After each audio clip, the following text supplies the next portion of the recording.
What's up guys, I'm Hank here at PowerProbe, and I wanted to give you the best practice for the PPDRAW on how to measure parasitic draw on your vehicle. Step 1, open the vehicle. Step 2, connect the 16 pin to the OBD2 port. Step 3, you're going to plug the tool in, and now we're looking at the voltage. Since we see 12.6 volt, we know that we can move on. If you don't see a voltage here, then the OBD2 port fuse may be blown, and that's where you should go ahead and check that fuse. Since we see voltage, we can move on to the next step. Step 4, you're going to close the door and go ahead and hang the tool out the door. I'm going to put it right there so I can see it.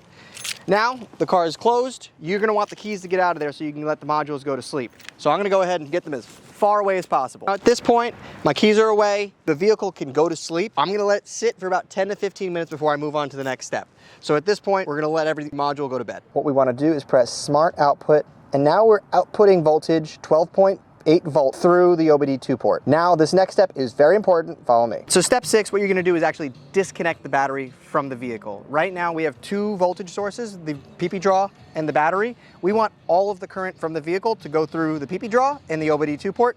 In order to do that, we have to remove this voltage source from the car. So all you got to do is just disconnect one side of the battery. Okay, so at this point the draw monitor is outputting voltage through the OBD port, and all of the current of the vehicle is running through the tool. We waited that 15 minutes to let all of the major shutdown sequences happen.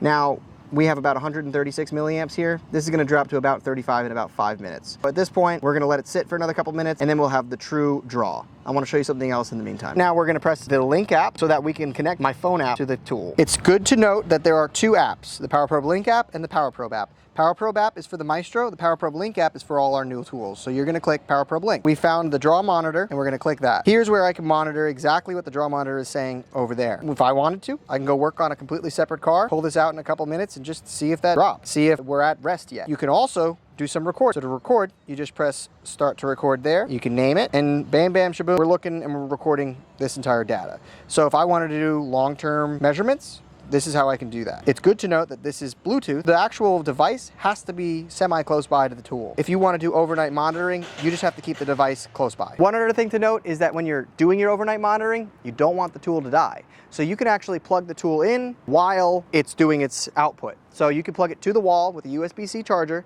and it will supply it up to ½ amp. You could actually also use a USB-C to USB-C charger to supply it with up to 2 amps worth of energy and really keep it going for those high draw type vehicles. But typically, your regular charger is going to be fine. As you see, the draw has dropped. So now that the draw has dropped down to about 30 milliamps, it's well within spec. We'd say under 50 is completely fine for most vehicles. Some of these newer vehicles are acceptable at about 100 milliamps. It's all manufacturer given. That is the PPDRAW by PowerProbe. Go to your nearest tool distributor to get yours, whether it's your tool truck guy, your Harbor Freight, whatever it might be. We're here for it, and we're here for you. Have a good one.